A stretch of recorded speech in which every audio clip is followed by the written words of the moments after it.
मिस्र की जमीन पर एक शख्स हुकूमत करता था जिसका नाम था फिरौन। वो सिर्फ बादशाह नहीं था, वो खुद को खुदा कहता था। लोगों से कहता, मैं तुम्हारा सबसे बड़ा रब हूं। ताकत इसके पास थी, लश्कर उसके साथ था और जुल्म इसकी पहचान बन चुका था। बनी इसराइल इसके गुलाम थे। उनके बेटों को कत्ल किया जाता और बेटियों को जिंदा छोड़ दिया जाता।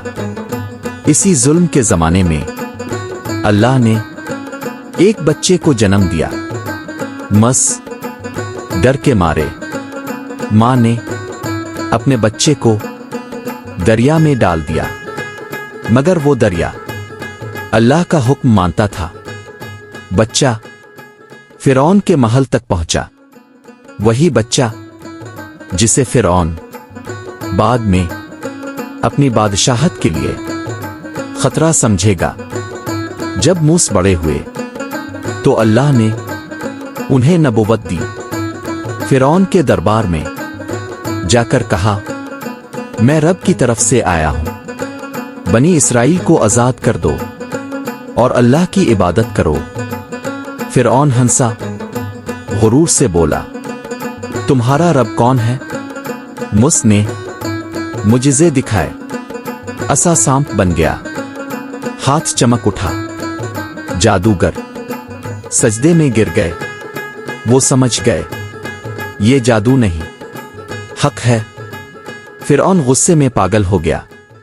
कहा, मैं तुम्हारे हाथ पांव काट दूंगा। मगर ईमान डर से बड़ा था।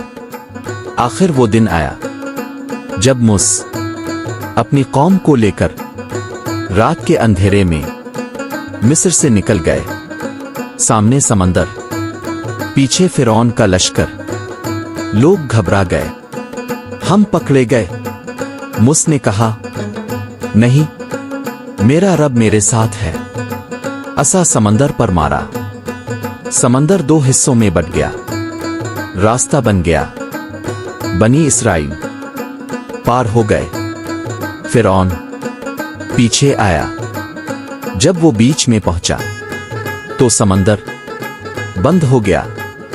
डूबते वक्त फिरौन चीखा, मैं ईमान लाया, मगर देर हो चुकी थी।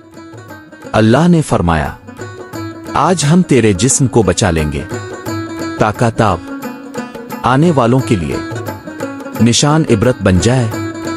फिरौन डूब गया, मगर उसका गुरूर तारीख में जिंदा रह गया। ये वाकया हमें सिखाता है कि ताकत हमेशा नहीं रहती और गुरूर इंसान को डुबो देता है।